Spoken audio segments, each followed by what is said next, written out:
अस्सलाम वालेकुम students. Last lecture जो था वो हमारा 1.4 पे था और वो कंप्लीट हो गई थी। आज जो है हमने 1.5 को स्टार्ट करना है। ठीक है, 1.5 में एक न्यू कॉन्सेप्ट है डिटर्मिनेंट का, वो बहुत इजी है। ठीक है, लास्ट में जो हम ट्रांसपोज था उसको वाइंड अप कर चुके थे। तो अगर आप लोग अपना पेज नंबर 21 ओपन करो तो आपको एक डेफिनेशन नजर आएगी डिटर्मिनेंट की। ठीक है, डिटर्मिनेंट डिटर्मिनेंट क्या होता है? किसी भी मैट्रिक्स, यहाँ 2/2 का डिटर्मिनेंट यानी टू, जिसका ऐसी मैट्रिक्स जिसका ऑर्डर 2/2 होगा, यानी दो ही उसमें रोज होंगी और दो ही उसमें कॉलम होंगे। मैंने जनरली एक मैट्रिक्स लिख ली, ठीक है, उसका डिटर्मिनेंट फाइंड करना किसे कहते हैं? तो सबसे पहले ये है कि डिटर्मिनेंट को शो किसे करते हैं? जब कोई मैट्रिक्स लिखी होगी उसका डिटर्मिनेंट फाइंड करना होगा तो आप क्या करोगे, उस मैट्रिक्स के अराउंड में बार लगा दोगे। ठीक है, मॉड खड़े कर दोगे। तो इसको यानी इसका सिंबॉलिक रिप्रेजेंटेशन है वो डिटर्मिनेंट की ये है कि जिस मैट्रिक्स का डिटर्मिनेंट फाइंड करना हो उस मैट्रिक्स की डिजिट अल्फ़ाबेट के अराउंड में आपने ऐसे बार लगा देने। देखिए उन्होंने लिखा हुआ है let A is equals to this matrix be a 2/2 square matrix. आपको पता है 2/2 की होगी तो वो equal number of rows equal number of column होंगे और वो स्क्वायर मैट्रिक्स हो जाएगी। The determinant of A is denoted by D det of A और डिटर्मिनेंट, यानी उसको हम डिटर्मिनेंट ऑफ A भी लिख सकते हैं और डायरेक्ट ई सिंबल भी लिख सकते हैं, दोनों में से जो मर्जी वर्डिंग आप यूज कर लें। तो अब उसने कहा कैसे फाइंड करते हैं। सबसे पहले हमने कहा ये हमारे पास एक मैट्रिक्स थी, अब मैं इसका डिटर्मिनेंट फाइंड करने लगी हूँ। तो आपने क्या करना है, उसके अंदर वाली जो रियल एंट्रीज हमको लिखना है और उसके अराउंड भी ऐसे बार लगा दें। ठीक है, यानी अब इसका मतलब है कि मैं इसका डिटर्मिनेंट फाइंड करने लगी हूँ। तो डिटर्मिनेंट कैसे फाइंड करें, ये पहले क्वेश्चन लिखा, देन उसका डिटर्मिनेंट लिख दिया कि फाइंड करने लगे। आप फाइंड करने लगे, सबसे पहले आपके क्या करना है, ये क्रॉस एंट्रीज, एक ये है और एक ये है, इनको मल्टीप्लाई करना है आपस में।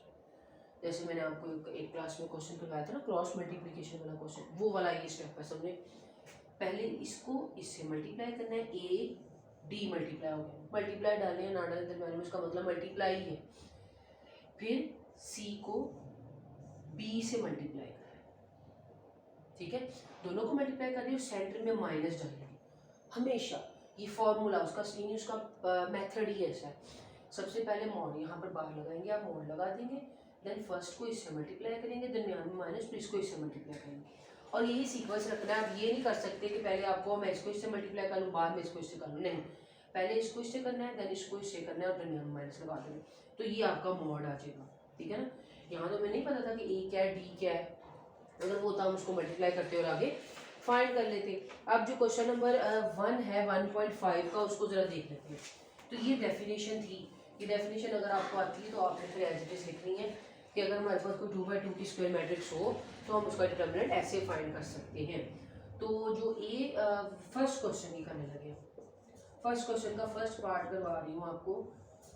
उसमें लिखा है -1, 1, 2 और 0, इसका डिटर्मिनेंट कैसे फाइंड करेंगे, ए के अराउंड में मॉड लगा देना है, 2, 0। अब इसका डिटर्मिनेंट फाइंड करना है कैसे, इसको इससे मल्टीप्लाई किया, -1 मल्टीप्लाई बाय 0, इसको इससे मल्टीप्लाई किया 2 मल्टीप्लाई बाय 1 और दरमियान में माइनस का साइन। ठीक है, ये आप क्रॉस डाल दो पेंसिल के साथ तो भी ठीक है, आप नहीं डालोगे तो भी ठीक है, यानी आपको डायरेक्ट पता होगा। ठीक है, -1 को जिसे भी मल्टीप्लाई करें 0 को, वो 0 आ जाता है, 2 1 ज़ा 2, 0 में से 2 निकाले -2, तो ये आंसर आ गया आपके। ये क्वेश्चन है सिर्फ इतना सा। ठीक है, तो अब अभी सब क्वेश्चन जो है वो देख लीजिएगा कि कैसे करने हैं, चारों के चारों पार्ट ही सेम है, इसको नोट कर लें और बाकी भी साथ जो है वो कर लें। यानी एक हमने डिटर्मिनेंट की डेफिनेशन की है और साथ में जो है वो ये देखा कि डिटर्मिनेंट की क्वेश्चन कैसे सॉल्व होते हैं। अब नेक्स्ट पेज अगर आप अपनी एक्सरसाइज को करो ना, तो उस पर उन्होंने एक और चीज़ पूछी है कि for which of the following matrices are singular और नॉन सिंगुलर, कि कौन सी मैट्रिसेस जो हैं वो सिंगुलर में आती हैं, कौन सी नॉन सिंगुलर में आती हैं। ये जैसे हम पहले पूछते थे ना कि कौन सी मैट्रिक्स कॉलम मैट्रिक्स है, कौन सी मैट्रिक्स रो मैट्रिक्स है, कौन सी मैट्रिक्स स्क्वायर मैट्रिक्स है, उसको आइडेंटिफाई करें। बिल्कुल इसी पे ऐसे करना है कि कौन सी मैट्रिक्स सिंगुलर और कौन सी नॉन सिंगुलर। तो ये हमें इसके लिए मतलब पहले हमें इसके लिए इसकी डेफिनेशन आनी चाहिए ना, फिर हमें पता चलेगा कौन सी सिंगुलर और कौन सी नॉन सिंगुलर। पेज नंबर 21 पे ही डिटर्मिनेंट के नीचे इसकी डेफिनेशन लिखी है, सिंगुलर और non singular matrix. Singular matrix पहले देख लेते हैं क्या होती है, आप डेफिनेशन वहाँ से बुक से रीड करें। Are square matrix A is called singular, यानी जब हम सिंगुलर की डेफिनेशन देखने लगेंगे तो उसके लिए पहले ये ज़रूरी होगा कि वो मैट्रिक्स स्क्वायर होनी चाहिए, यानी ऐसी मैट्रिक्स जिसकी नंबर ऑफ रो और नंबर ऑफ कॉलम इक्वल होंगी। उसको फिर हम आगे देख लेंगे कि क्या ये अभी स्क्वायर तो थी, अब इस पर सिंगुलर की डेफिनेशन लगेगी। अगर कोई मैट्रिक्स स्क्वायर नहीं, मतलब ऐसे एक मैट्रिक्स होती है, अब वो कहते हैं आप देखें ये सिंगुलर है कि नहीं है। आप पहले कहते हैं कि इसकी नंबर ऑफ रोज और नंबर ऑफ कॉलम तो इक्वल नहीं है, ये तो स्क्वायर ही नहीं है। अगर ये स्क्वायर वाली कंडीशन ही फिल कर रही तो आगे सिंगुलर वाली भी नहीं करेगी, मतलब पहली कंडीशन ही फेल होगी। यानी सिंगुलर की डेफिनेशन देखने से पहले आपको ये देखना पड़ेगा कि क्या वो स्क्वायर भी है। पहले देखेंगे if a square matrix, square हो गई, ओके। अब नेक्स्ट चलेंगे, ए इज सिंगुलर, इसको कोई ए का नेम दे दिया कि ये मैट्रिक्स सिंगुलर है if the determinant of A is equal to 0। यानी अगर हम सिंगुलर और नॉन सिंगुलर कैसे पता करेंगे, हम उस मैट्रिक्स को लिखेंगे, उसका डिटर्मिनेंट फाइंड करेंगे। अगर उसका डिटर्मिनेंट जो 0 आ गया आंसर, तो हम कहेंगे वो सिंगुलर नहीं है, वो नॉन सिंगुलर है। और अगर उसका डिटर्मिनेंट 0 आ गया तो वो सिंगुलर है। यानी उसने ये कहा कि अगर उसका डिटर्मिनेंट इक्वल टू 0, यानी उसका आंसर 0 आ गया, यानी इसका डिटर्मिनेंट निकाला और वो 0 आ गया तो वो सिंगुलर होगी। और अगर उसका डिटर्मिनेंट निकाला और वो 0 नहीं आया, कोई और वर्ड आ गया 1 2 3 -4 5 6 जो भी, प्लस में हो माइनस में हो और डिवाइड में हो पॉइंट्स में हो, जैसे मर्जी आ गया, तो वो नॉन सिंगुलर होगी। ठीक है, ये दोनों की डेफिनेशन है। ये डेफिनेशन अंडरलाइन कर लें, नीचे जो है ना सिंगुलर और नॉन सिंगुलर दोनों की लिखिए कि नीचे नॉन सिंगुलर की भी नीचे देखें, a square matrix is non singular if the determinant is not equal to 0। और उसको साइड पे उसने एक और वर्डिंग में लिखा हुआ है कि A determinant is not equal to 0, mathematically लिख के दिखाया। ठीक, और ऊपर वाले में लिखा है कि A determinant is equal to 0। दोनों के लिए एक बात लिखती है, अगर वो 0 है तो वो सिंगुलर है, अगर वो 0 नहीं है तो वो नॉन सिंगुलर है। अब मैं आपको एक आधा पार्ट करवा देती हूँ।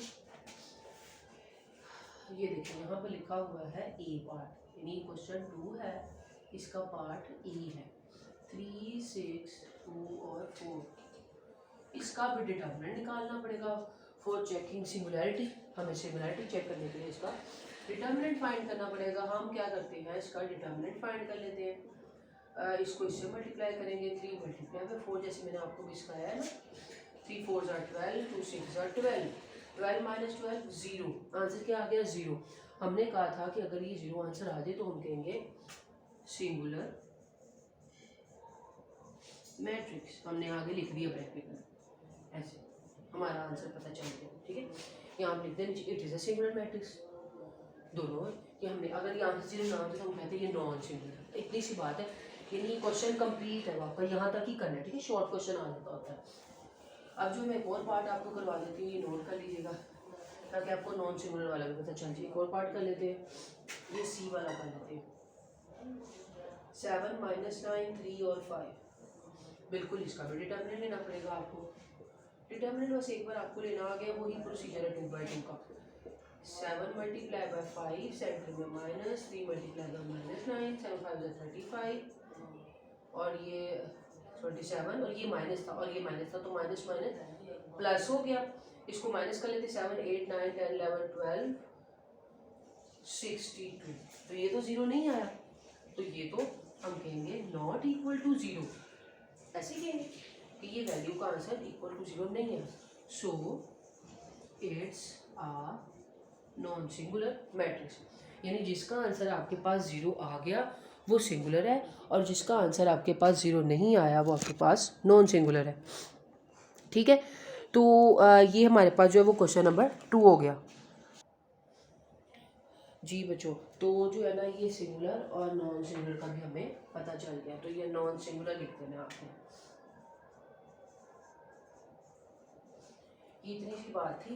तो आज जो हमने किया है वो ये किया है कि डिटरमिनेंट कैसे फाइंड करते हैं 2 बाई 2 का, सिंगुलर मैट्रिक्स किसे कहते हैं, नॉन सिंगुलर किसे कहते हैं, और फिर आगे से इनके क्वेश्चंस कैसे सॉल्व करते हैं। तो क्वेश्चन 1 और 2 आपने कंप्लीट अपनी नोटबुक्स पे ही करना है। ठीक है, अब क्वेश्चन 3 जो आता है, find the multiplicative inverse. Multiplicative inverse क्या होता है, ठीक है, तो उससे पहले जो है मैं आपको एक और बात बता दूँ, ये हम कल करेंगे। उससे पहले एक डेफिनेशन बता देती हूँ, एडजॉइंट कैसे फाइंड करते हैं, ठीक है। क्योंकि मल्टीप्लिकेटिव रिवर्स होता है ना, उसमें एडजॉइंट आता है।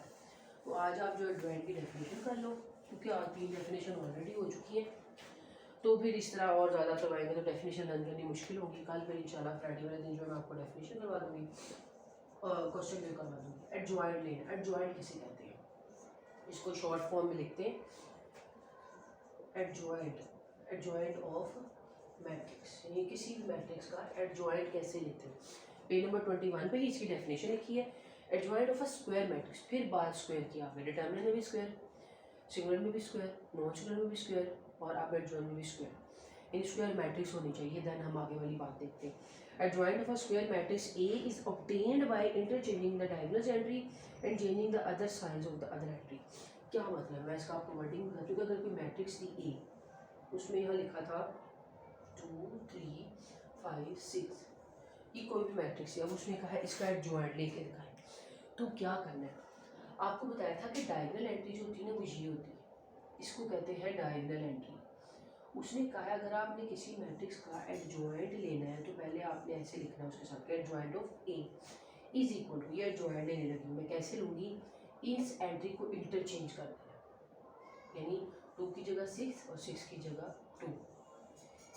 डायगोनल एंट्रीज आपस में इंटरचेंज हो जाएंगी, और जो बाकी 2 बचेंगे उनके साइन चेंज कर देने। अगर वो 3 था तो वो -3 होगी, अगर सपोज यहाँ -5 क्वेश्चन ये -5 था तो ये +5 होगी, यानी ये वाली एंट्रीज आपस में इंटरचेंज हो जाएंगी और इन दोनों के जो भी साइन हुआ करेंगे उससे उल्टे लगा देंगे आपको, तो ये एडजॉइंट है। बस इतनी सी बात है। अब डेफिनेशन दोबारा पढ़ें। Adjoint of a matrix A is obtained by interchanging the diagonal entries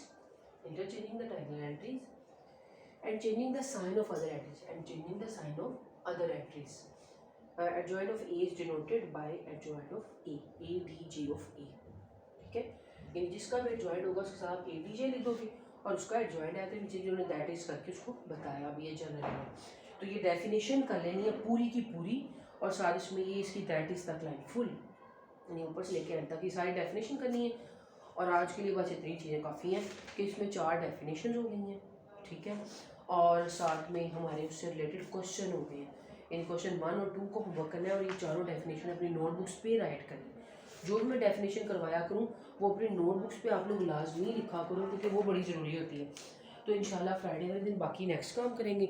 अभी जो आपकी डायरी यहाँ तक की है थर्सडे वाले दिन तक लिए, तब तक के लिए बेटा इतना ही काफ़ी है। साथ साथ काम किया करें जो मैं करवाती हूँ, ताकि आगे आपको फिर डिफ़िकल्टी ना हो, ठीक है। ओके बेटा, नेक्स्ट लेक्चर के लिए अल्लाह हाफिज़।